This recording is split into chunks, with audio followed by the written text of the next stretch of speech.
Capítulo 2. Allí leímos ya de manera alternada los versos 8 al 20. Y los invito a tener una palabra de oración para que el Señor nos ayude, me ayude también en la exposición de su palabra. Oramos. Señor y buen Dios, bendito eres. Y te agradecemos por este tiempo y a esta hora en donde quizás muchos, Señor, están en otras faenas, en otras tareas, preparando, no sé si esta misma celebración, pero una celebración. Pero yo te agradezco, Señor, por estos hermanos, por esta iglesia, que estamos empeñados, Señor, en recibir de ti una vez más las buenas nuevas del Evangelio de Jesús, esa noticia que trae alegría. Permite, Señor, que disfrutemos de este momento, que disfrutemos de este tiempo, y que después podamos disfrutar también, Señor, con los que tengamos el momento de compartir. Oramos en el bendito nombre de nuestro Señor y Salvador Jesús. Amén.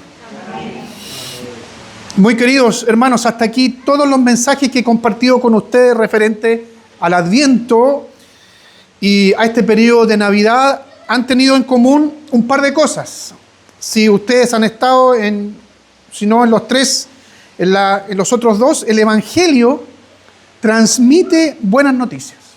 Eso ha sido una de las cosas que yo he tratado de destacar, porque la palabra del Señor así también lo dice. Y esas buenas noticias traen alegría, ¿ya? Y estas noticias buenas tienen como centro a la persona de Cristo Jesús. Eso ha sido, así bien a grosso modo, lo que he querido transmitir en estos tres mensajes que he compartido con ustedes hasta ahora. Sin embargo, todo hasta ahora, hasta antes de este mensaje, todo ha girado en el anuncio de estas buenas noticias y del pronto nacimiento del Mesías, del Cristo, del pronto nacimiento, ¿ya? Pero hoy nos vamos a centrar y quiero invitarlos a que nos centremos en el evento mismo, es decir, en el nacimiento, ¿ya? Porque los otros mensajes han estado anunciando que el Cristo, que el ungido, que el Mesías iban a nacer. El que tenemos hoy día y la lectura que vimos hoy día se centra en justamente el nacimiento, ya no en que iban a nacer, sino que en el nacimiento del Cristo. Hoy nos vamos a centrar entonces en este evento. De alguna manera, todos los profetas en el Antiguo Testamento anunciaban esta promesa. Y todos los santos de Dios, hasta antes del nacimiento de Jesús, vivieron en la esperanza de esa promesa, en la esperanza de que el Cristo iba a nacer, que iba a estar con ellos. Se anunciaba al Emanuel, a Dios con nosotros. Pero ahora, en el relato, ¿no es cierto?, de este texto, en una noche en la ciudad de Belén, o en el pueblo de Belén, nacía definitivamente y verdaderamente el Señor Jesucristo, el Salvador. Si bien voy a tratar de seguir animándolos hoy día, invitando a poner atención en el protagonista de la historia de la redención, es decir, en Cristo, quiero invitarlos a que esto lo hagamos desde la perspectiva de aquellos que recibieron ya no el anuncio del nacimiento, sino del nacimiento mismo, ¿ya? Es decir, de la perspectiva de los pastores de ovejas cerca de aquel lugar donde nació Jesús. Quiero invitarlos a meditar en quiénes eran ellos y si hay o no alguna semejanza con nosotros hoy en cuanto a sus necesidades más profundas y en particular su posición dentro de la sociedad de aquella época. Entonces, el mensaje de hoy, quiero invitarlos a que pongamos atención en este evento, pero desde la perspectiva de los pastores, desde la perspectiva de estos hombres que se dedican o se dedicaban, bueno, aún todavía muchos se dedican a cuidar ovejas, a cuidar cabras, ¿ya? Y como primera cosa, van a ser 2 puntos, como para siempre después poder aplicar. Vamos a poner atención en esa mirada que técnicamente, diría yo, es una mirada que el mundo, incluso la iglesia, hace muchas veces una mirada romántica de esto. Y cuando hablo de romántico no tiene que ver con con el amor romántico, sino que tiene que ver con algo que se idealiza o una idea poco realista de las cosas. A eso me refiero con romantizar. Entonces, en muchas cosas, nuestra sociedad y nosotros mismos tendemos a romantizar situaciones, a romantizar ciertos personajes o ciertas formas de vida, ¿ya? Por ejemplo, la vida en el campo, uno tiende a romantizarla, a decir que siempre es la mejor vida, lo ideal, pero si uno aterriza bien esas cosas, se da cuenta que en el campo también hay ciertas necesidades, sobre todo cuando vive muy lejos en el campo. Uno no tiene a la vuelta de la esquina un supermercado, uno no tiene a 5 o 6 cuadras una asistencia pública, un hospital. Entonces uno generalmente romantiza, a eso me refiero, ciertas situaciones o ciertas formas de vida. Una de estas miradas entonces, romántica, idealizada, con poco aterrizada con la realidad, es la que se le da, creo yo, a los pastores, a los que se les da la extraordinaria noticia que había nacido el Salvador, ¿ya? Y una parte de este romanticismo tiene que ver con que pintamos a estos pastorcitos muy bien vestidos, ¿no es cierto? Y lo imaginamos allí casi pulcramente al lado, ¿no es cierto?, de ese pesebre o de ese lugar donde nació nuestro Señor Jesucristo, yendo a saludar, ¿ya? Eso es lo que generalmente está incluso socialmente aceptado. Sin embargo, hermanos, en el tiempo de Jesús, la mayoría de los pastores eran considerados, para que nosotros entendamos, como unos malandras, ¿ya? Eran considerados como ladrones, ¿ya? Y como eran nómades, ¿no es cierto?, tenían que mover buscando pastos, como eran nómades, eso les permitía ser poco ubicables en caso de este tipo de delito, es decir, que robaran algo, ¿ya? Y tenían esa fama, tenían una mala fama, ¿ya? Obviamente había excepciones en los pastores, como hay en cualquier oficio y en cualquier persona, pero socialmente los pastores de ganado, especialmente estos pastores de ovejas o de cabras, eran mal mirados y tenían esa mala reputación. Los pastores, hermanos, los pastores de ganado, de ovejas y cabras, no olían bien.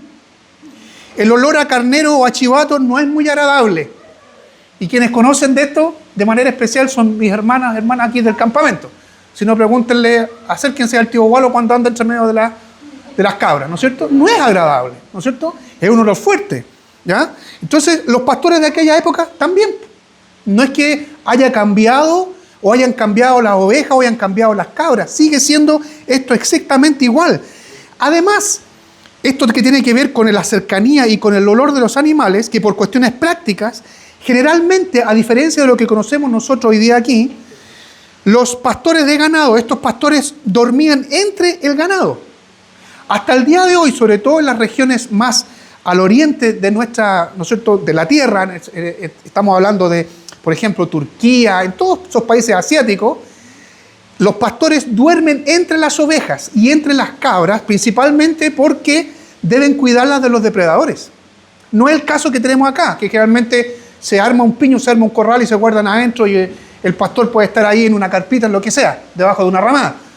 En esos lugares, los pastores dormían entre las ovejas. Vean ustedes videos, yo los invito a buscar, ¿no es cierto?, pastores de Turquía o pastores de Azerbaiyán, de todos esos lugares, donde amarran a una oveja o amarran una cabra cortita, ellos se envuelven en un nylon, ¿no es cierto?, y allí se quedan durmiendo con la cabra, con la que es la nodriza, amarradita, porque todos van a estar juntas con ella.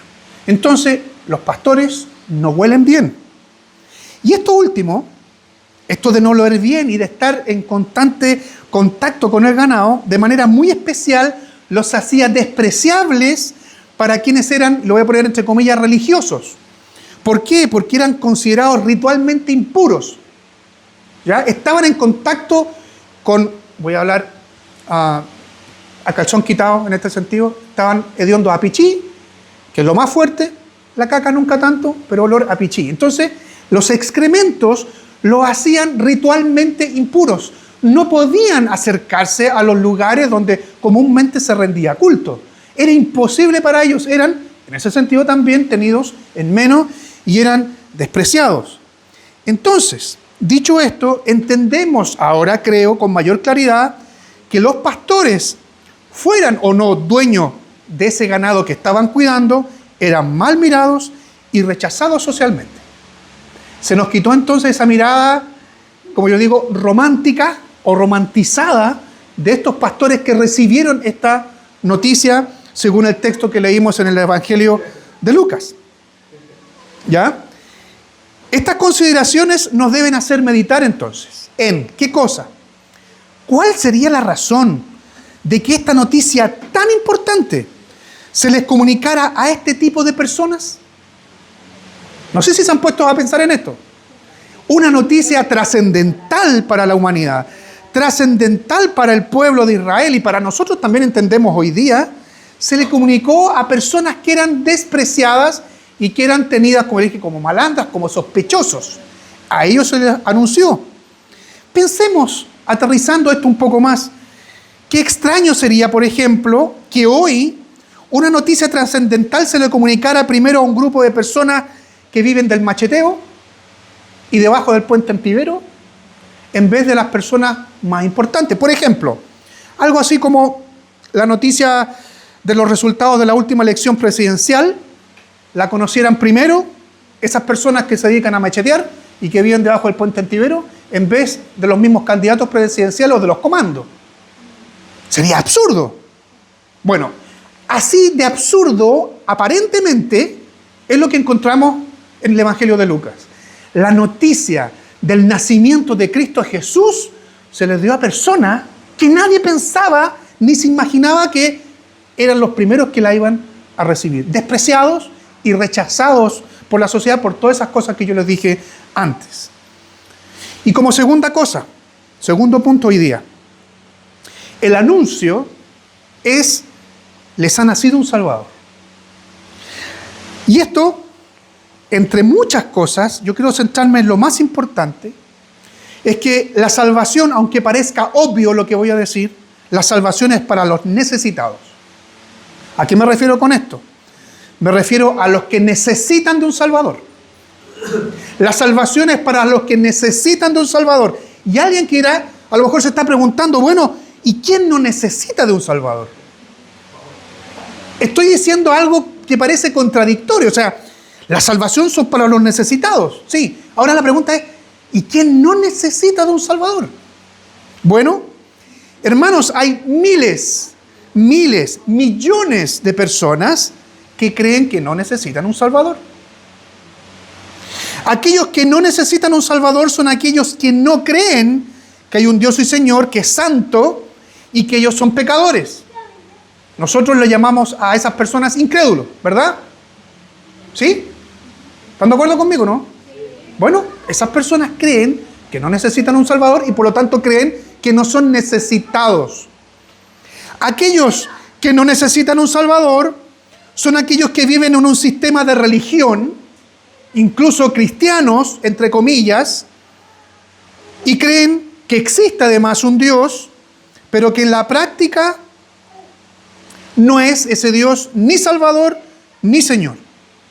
O sea, que no es para ellos la salvación. ¿Debido a qué? A que confían no en los méritos de Cristo, sino que confían en los méritos propios. Confían en ellos mismos. Confían en las obras que ellos puedan hacer para alcanzar la salvación. Estos en la práctica son incrédulos también. Incrédulos al Evangelio de la gracia. Incrédulos al Evangelio que la Biblia expresa. Incrédulos al Evangelio de Cristo Jesús. Pero también aquellos que no necesitan un Salvador son aquellos que confiesan a Cristo como Señor y como Salvador y que por tanto se supone que ha transformado radicalmente su vida. Y sin embargo, con los hechos niegan el Evangelio y a quien dicen que es su Señor. Y a esas personas también les podríamos llamar incrédulos. ¿Se fijan? Entonces que es muy necesario aclarar, aunque parezca obvio, que la salvación y un Salvador son para quienes son necesitados de un Salvador. Y el texto de Lucas dice, hoy les ha nacido un Salvador. El texto nos muestra que el anuncio de que el Cristo había nacido vino a un grupo de personas considerados dentro de los despreciados, pero también de los necesitados. Despreciados y necesitados, las dos calificaciones o los dos calificativos son importantes. ¿Por qué? Porque estos eran despreciados y necesitados de la sociedad de aquel entonces. ¿Por qué? ¿Por qué es importante estos dos términos, estos dos calificativos? Despreciados y necesitados. De alguna manera, queridos, se estaba cumpliendo una parte de la profecía de Isaías, la que leímos también. Yo leí y compartí con ustedes en Isaías capítulo 61. El Espíritu del Señor y Dios está sobre mí, por cuanto me ha ungido para anunciar buenas noticias. ¿A quién? A los pobres. Pero estos pobres, hermanos, no tiene que ver con la pobreza material, sino que, ¿se acuerdan de las parábolas, no de las parábolas, de la bienaventuranza? Bienaventurados los pobres de espíritu. Bienaventurados los pobres de espíritu. Es cierto que en el tiempo del profeta Isaías, los que eran pobres materialmente, también terminaban siendo pobres espiritualmente, porque al único que podían acudir en su pobreza era el Dios y Señor. Al único. No podían acudir a otro. Su esperanza estaba puesta y su sustento estaba puesto solamente en el que provee, en el Dios que provee. Pero estrictamente está hablando aquí, bienaventurados, porque me ha ungido para anunciar buenas noticias a los pobres. Entendemos que es la pobreza espiritual. Es decir, estoy en bancarrota espiritual, no tengo nada más que hacer. ¿A quién tengo que acudir? Es a Cristo. Pero agrega el profeta Isaías, me ha enviado a sanar a los corazones heridos, a proclamar libertad a los cautivos y la liberación de los prisioneros, a pregonar el año del favor del Señor y el día de la venganza de nuestro Dios, a consolar a todos los que están de duelo y a confortar a los dolientes de Sión. Me ha enviado a darles una corona en vez de ceniza, aceite de alegría en vez de luto, traje de alabanza en vez de espíritu de desaliento. Serán llamados robles de justicia, plantíos del Señor para mostrar su gloria. Si se fijan, el texto del profeta Isaías está hablando tanto de despreciados como de necesitados.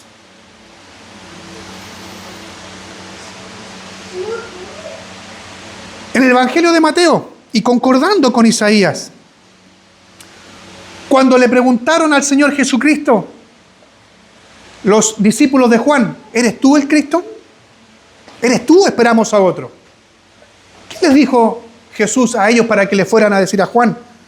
Vayan y díganle, los ciegos ven, los cojos andan, los leprosos son limpiados, los sordos oyen, los muertos son resucitados y a los pobres se les anuncia las buenas noticias.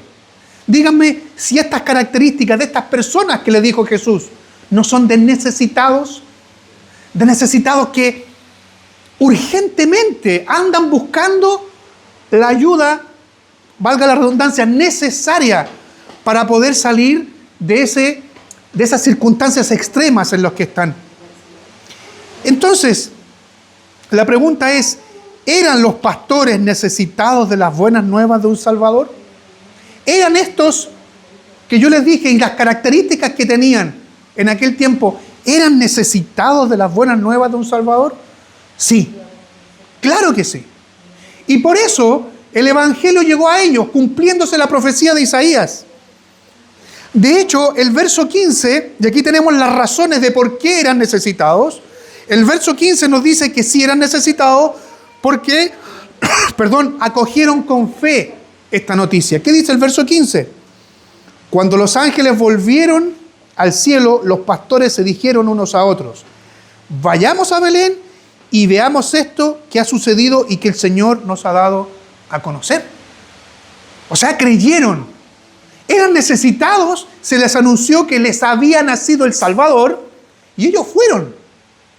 No fueron incrédulos. Ellos eran necesitados. ¿Por qué? Porque también compartieron las buenas nuevas con José y con María. ¿Qué dice el verso 17? Al ver al niño, cuando llegaron allí, contaron lo que se les había dicho acerca de él, del niño, acerca de ese que había nacido, acerca del Salvador. ¿Lo compartieron con quién? Con los padres de ellos mismos, con los padres del niño, pero también, probablemente, con otras personas que había cerca de ellos, otras personas fuera de María y José que estaban cerca de esa posada. Fíjense lo que dice el verso 18. Todos los que estaban escuchando, todos, no era solamente María y José, todos los que estaban escuchando quedaron asombrados de lo que decían los pastores. O sea, ellos compartieron también las buenas noticias. No se quedaron con esas noticias, sino que las compartieron. Y fíjense, eran necesitados y necesitaban de un Salvador. ¿Por qué? Su corazón estaba lleno de gratitud, lleno de admiración, y por eso alabaron al Señor. ¿Qué dice el verso 20? Al volver, los pastores iban alabando y glorificando a Dios por todo lo que habían visto y oído, pues todo había sucedido tal y como se les había dicho. El Señor, hermanos, sin lugar a dudas, les había nacido a ellos también. Les había nacido a estos despreciados, a estos que eran tenidos en menos, y de manera especial debido a su posición, como hay una palabra que es más dura, parias sociales. Un paria social tiene que ver con eso, con aquellos que son despreciados. Esos que generalmente nosotros miramos en nuestra sociedad con sospecha, los que andan macheteando y los que viven debajo del puente Antivero. ¿Cómo aplicamos esto hoy día a nuestras propias realidades? Les explicaba hace unos minutos que el Evangelio y la salvación que anuncia justamente este Evangelio es para los necesitados. La pregunta para nosotros hoy día es si nos consideramos nosotros como necesitados. Hoy día, ¿te consideras como uno de ellos, como un necesitado? Y si es así, si tú dices, sí, soy un necesitado, ¿te consideras un necesitado, pero un necesitado importante o un necesitado despreciado de la sociedad? Si hubieses estado vivo en el tiempo de este anuncio del nacimiento, ¿habrías estado dentro del grupo de los despreciados? ¿De estos pastores, por ejemplo? ¿O de los publicanos, que eran también despreciados? ¿O de las prostitutas, que eran también despreciadas? ¿Estarías en qué grupo si hubieses estado vivo en el tiempo que se anunció el nacimiento de Jesús? ¿Dónde nos gusta más ser identificados? ¿Con los macheteros que viven debajo del puente o con los destacados de la sociedad? Es algo que nos cuesta pensar hoy día. Y probablemente nos gustaría ser identificados como un necesitado, pero un necesitado chic. Un necesitado que no es despreciado. Un necesitado, sí, pero un necesitado que tiene una posición social importante. Increíblemente, hermanos, la palabra del Señor nos dice de manera directa y textual qué cosa. Lucas 19, el verso 10 dice así: porque el Hijo del Hombre vino a buscar y a salvar lo que se había perdido. Es decir, todos nosotros somos unos necesitados urgentes del Señor. Eso fue, esta palabra, esto que dijo Jesús, porque lo dijo Jesús, fue ante los que murmuraban, porque Jesús estaba compartiendo con Zaqueo, que era otro despreciado de la sociedad, pero de la alta sociedad. Los despreciados están en todos lados. En todos lados. Los despreciados pueden ser, y necesitados del Señor, pueden ser los macheteros que viven debajo del puente Antivero, o puede ser un destacado abogado de la plaza aquí en San Fernando. Es transversal. Y ante los que murmuraban porque estaba compartiendo la mesa, estaba compartiendo la comida en la casa de este publicano, es que el Señor les dice a los que estaban murmurando porque se dio cuenta, el Hijo del Hombre vino a buscar y a salvar lo que se había perdido. Pero miren lo que dice también la palabra del Señor. Consideren, hermanos, su llamamiento. No muchos de ustedes son sabios, según los criterios humanos, ni son muchos los poderosos entre ustedes, ni muchos los nobles. O sea, no se crean tanto. Sino que Dios eligió lo necio del mundo para avergonzar a los sabios, y lo débil del mundo para avergonzar a lo fuerte. También Dios escogió lo vil del mundo, lo que huele mal en el mundo, lo menospreciado y lo que no es, para deshacer lo que es, a fin de que nadie se jacte en su presencia. Si el Señor nos pone en lugares de privilegio, a muchos le puede suceder eso, que el Señor los pone en lugares de privilegio, no es una excusa para dejar de vivir como un necesitado del Señor. Hay cristianos que están en lugares de privilegio, pero eso no significa que un cristiano en un lugar o en una posición de privilegio puede o debe dejar de vivir como un necesitado.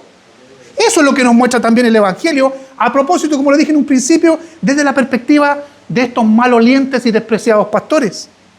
Entonces, si somos de los que necesitan del Señor de manera constante, como los pastores, ¿podemos evidenciar en nuestra vida lo que ellos hicieron luego de recibir las nuevas noticias alegres? ¿Qué cosa? ¿Que acogieron con fe esa noticia? ¿Podemos nosotros, o en nosotros, se hacen evidentes justamente estos actos? Acoger con fe la noticia del Evangelio, compartir también la noticia del Evangelio y alabar y dar gloria a Dios, gloria al Señor por esta noticia.